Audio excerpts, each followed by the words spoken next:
An epitome of courage. We often tend to hide behind our weaknesses, disabilities, handicaps, or mourn over them our whole life through. Dr. Stephen Hawking, one of the greatest scientists of this century, did not do so. In spite of suffering from a very rare and dreaded disease, Dr. Hawking continued to research undaunted. His exemplary courage should inspire us to do our best even under trying circumstances. He passed away on March 14, 2018. आपण बऱ्याचदा आपल्या कमजोरी, आपला अपंगपणा असेल किंवा आपल्यामधल्या त्रुटी असतील तर अशा निगेटिव्ह गोष्टींच्या मागे लपण्याचा प्रयत्न करतो आणि आपलं संपूर्ण आयुष्य त्या निगेटिव्ह गोष्टींना दोष देण्यात घालवतो. म्हणजे हे असं आहे म्हणून मी हे करू शकलो नाही, तर हा दोषच माझ्यात आहे, माझ्यात ही गोष्ट माझ्याकडे नाही.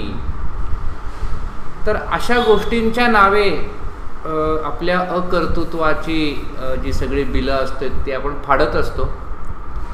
डॉक्टर स्टीफन हॉकिंग ह्या शतकातल्या सर्वात मोठ्या वैज्ञानिकांपैकी एक होते आणि त्याने मात्र असं केलं नाही.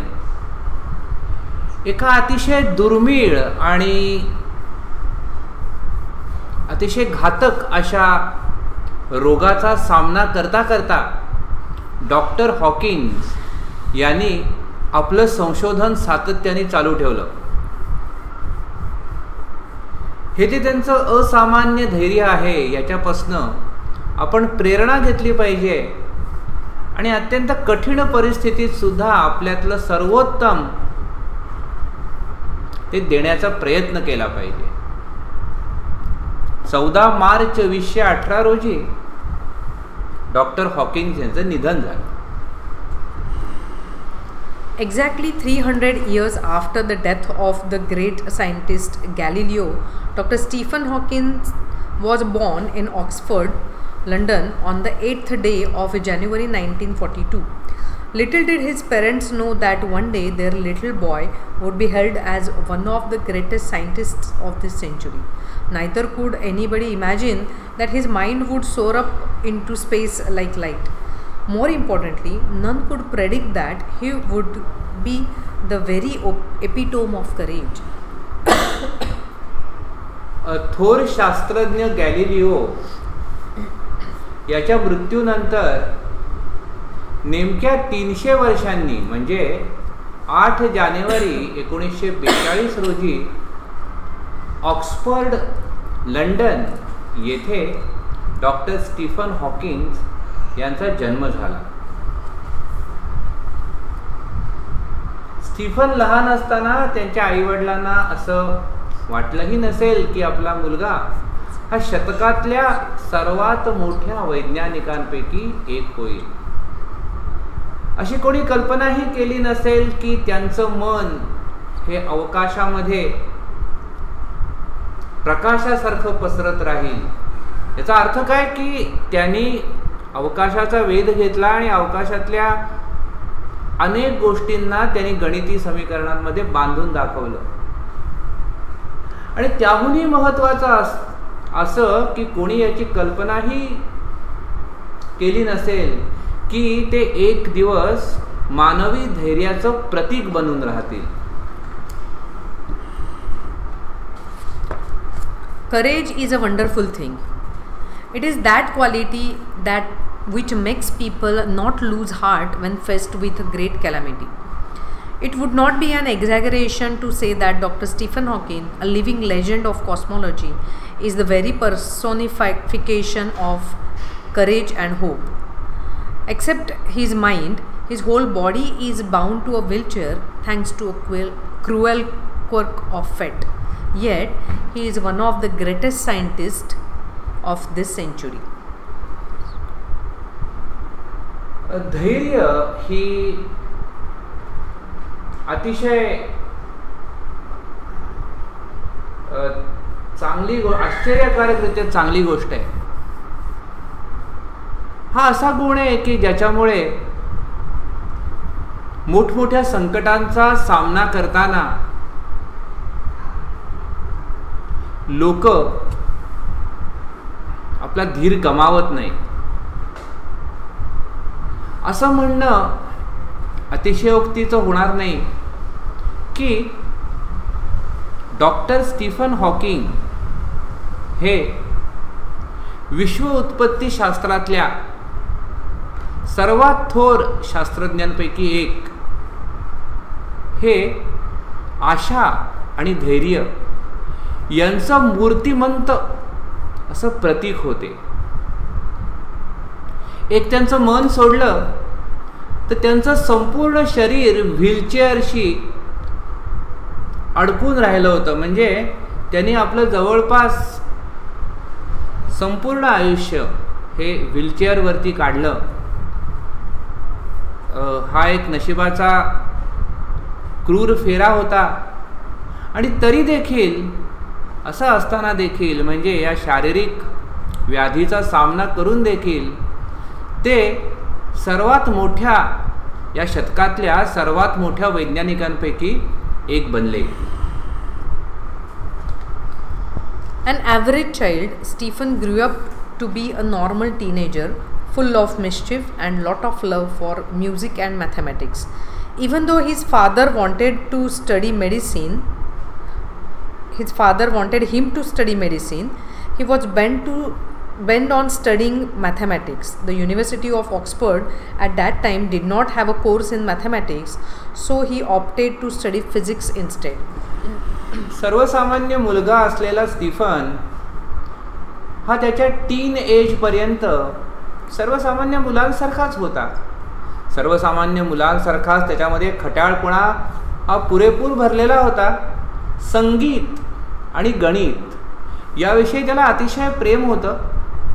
त्याच्या वडिलांची अशी इच्छा होती की त्याने मेडिसिनचा अभ्यास करावा, म्हणजे त्याने डॉक्टर बनावं. पण याची मात्र इच्छा होती की आपण गणित शिकावं. त्या काळी ऑक्सफर्ड विद्यापीठामध्ये गणिताचा अभ्यासक्रम उपलब्ध नसल्यामुळे त्यांनी गणिताऐवजी भौतिकशास्त्राची निवड केली.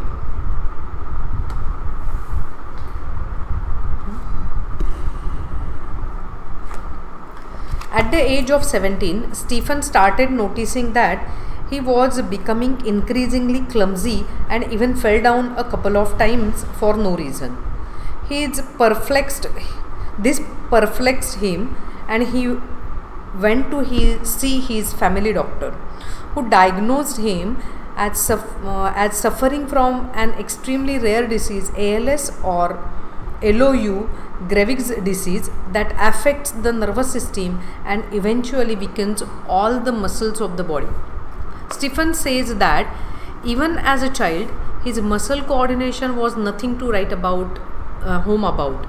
He recollects that his handwriting would send his teacher into a fit of frenzy. Nor was he inclined towards sports. Nevertheless, this disease came as a bolt from the blue.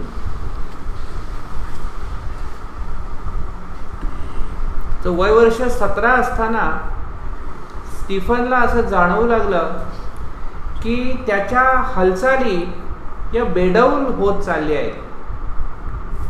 तो एक दोनदा अडखळून पडला देखील काही कारण नसताना.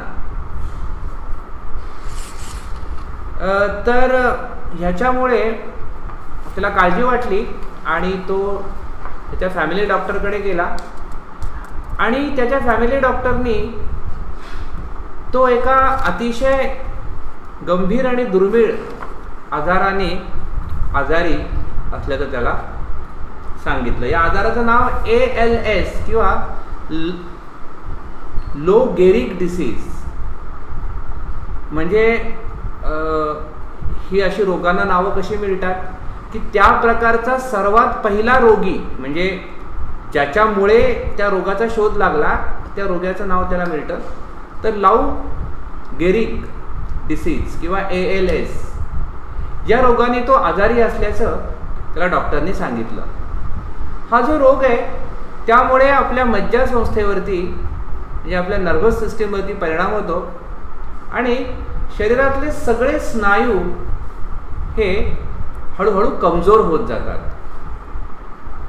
स्टीफन म्हणतो की तो लहान असल्यापासून त्याला अशा प्रकारचा हा थोडा बहुत त्रास होत होता आणि त्यांना स्नायूंचा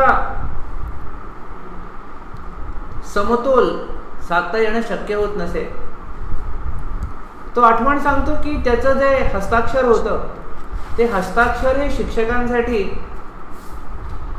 अतिशय राग येणारी गोष्ट होती. म्हणजे इतकं त्याचं हस्ताक्षर गचाळ होतं की ते हस्ताक्षर वाचून शिक्षक त्याचा राग करायचे.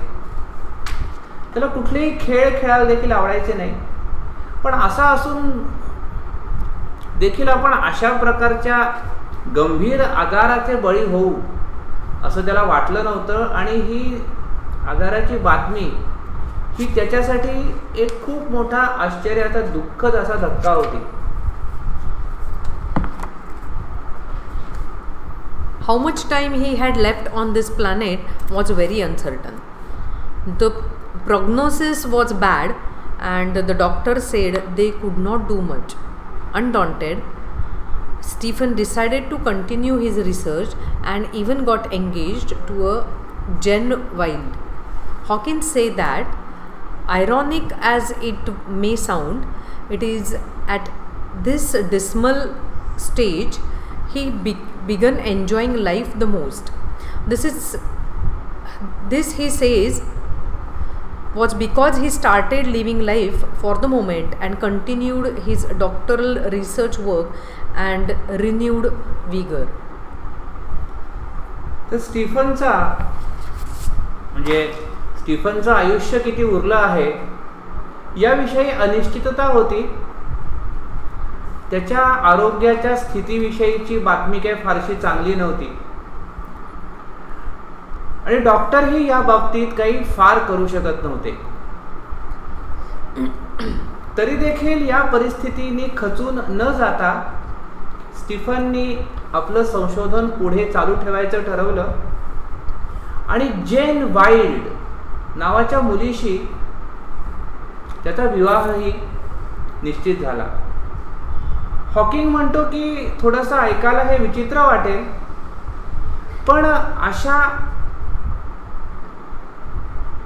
अतिशय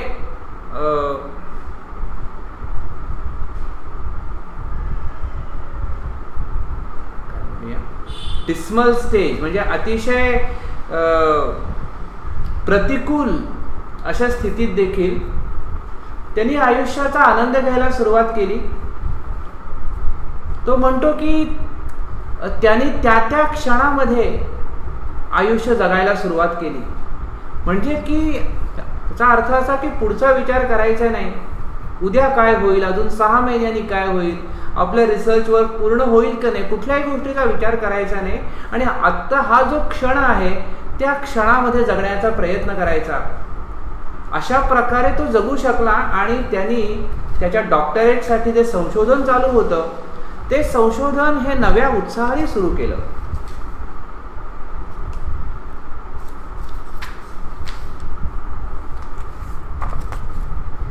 In the meanwhile, the disease worked its way into Stephen's body and left him disabled. He began studying the concept of black holes to get his PhD. By this time, he was confined to a wheelchair and was rapidly losing control of his hands and speech. The study of black holes sparked his imagination with bright ideas. He made many epoch-making statements that shook established theories. Scientists believe that the universe began with a Big Bang. To explain this concept better, Stephen invented what is known as Lie algebra. दरम्यानच्या काळात रोग त्याच्या शरीरामध्ये पसरत होता आणि Stephen अधिकाधिक अपंगतेकडे त्याची वाटचाल सुरू होती. त्याने कृष्णविवरांचा अभ्यास करायला सुरुवात केली. त्याला त्याच्या PhD च्या पदवीसाठी हा अभ्यास तो करत होता आणि दरम्यानच्या काळात तो एका व्हीलचेअरवर बांधला गेला, म्हणजे तो आता चालू शकत नव्हता. त्यांनी आपल्या हातांवरचा आणि आपल्या बोलण्यांवरचा ताबा हळूहळू गमावला. हे सगळं चालू असतानाच, म्हणजे अशा प्रकारच्या शारीरिक अपंगत्व एकामागोमाग एक येत असतानाच आपला कृष्णविवरांचा अभ्यास करताना त्याच्या कल्पनाशक्तीने अनेक नवे सिद्धांत मांडले आणि आत्तापर्यंतच्या ज्या थिअरीज होत्या त्या थिअरीजला धक्का देणारे असे संशोधन एकीकडे स्टीफन करत होता. या विश्वाची उत्पत्ती ही एका महास्फोटाद्वारे म्हणजे बिग बँगद्वारे झाली आहे असं वैज्ञानिकांचं म्हणणं आहे. ही महास्फोटाची कल्पना अधिक स्पष्ट करण्यासाठी स्टीफननी लाय अल्जेब्रा नावाच्या गणिताच्या एका नव्या शाखेला जन्म दिला. Though confined to a wheelchair with no control over his body, save a finger, and with a computer to help him express his thoughts, Dr. Hawkins is an authority on profound subject of science. Numerous honorary doctorates and awards have been bestowed on him. He is a fellow of a Royal Society and a member of US National Academy of Sciences. एका व्हीलचेअरशी बांधलं गेल्यानंतर आणि आपल्या शरीराचा ताबा जवळपास सुटल्यानंतर केवळ तो एका बोटाची हालचाल करू शकायचा आणि त्या बोटाच्या हालचालीवरती तो एका संगणकावरती आपल्या कल्पना मांडायचा. अशा परिस्थितीमध्ये संशोधन करून डॉक्टर हॉकिंग हे विज्ञानातल्या विषयातला एक अधिकारी व्यक्ती बनले. अनेक विद्यापीठांनी त्यांना ऑनररी डॉक्टरेट म्हणजे सन्मानपूर्वक अशा डॉक्टरेट पदव्या त्यांना दिल्या. रॉयल सोसायटी या इंग्लंडमधल्या विज्ञान क्षेत्रातील सर्वात मोठ्या संस्थेचा त्यांना फेलो करण्यात आलं आणि US national academy of science याचे देखील ते एक मेंबर होऊ शकले. In spite of being considered Einstein's equal in intelligence, Dr. Hawking is a very humble man, a simple, down-to-earth man. He has authored many books dealing with his awesome ideas, keeping a layman in mind. His writing is full of wit and humor. His style is so lucid that non-scientists can also understand him. His book, A Brief History of Time, is one of the best-selling books of our times. आइन्स्टाईनच्या तोडीची बुद्धिमत्ता असलेले doctor Hawking अतिशय विनम्र अशा प्रकारचे व्यक्ती होते. अतिशय साधे, अतिशय डाऊन टू अर्थ म्हणजे अगदी सामान्य माणसाच्या पातळीवरती जीवन जगणारे. त्यांनी अनेक पुस्तकं लिहिली आणि पुस्तकं लिहिताना त्यांच्या डोळ्यासमोर अतिशय सामान्य माणसं होती, म्हणजे सामान्य माणसाला समजेल अशा तऱ्हेने त्यांनी त्या पुस्तकातली भाषा वापरली. त्यांच्या लेखनामध्ये आपल्याला खूप सारी विनोदबुद्धी आढळते. त्यांची लेखनशैली अतिशय प्रवाही होती आणि विज्ञानाचा फारसा अभ्यास न केलेले लोक देखील त्यांची पुस्तकं वाचून समजून घेऊ शकतात. A brief history of time हे त्यांचं पुस्तक हे या सध्याच्या काळातलं एक बेस्ट सेलिंग बुक म्हणजे सर्वाधिक खप असलेलं पुस्तक बनलं आहे.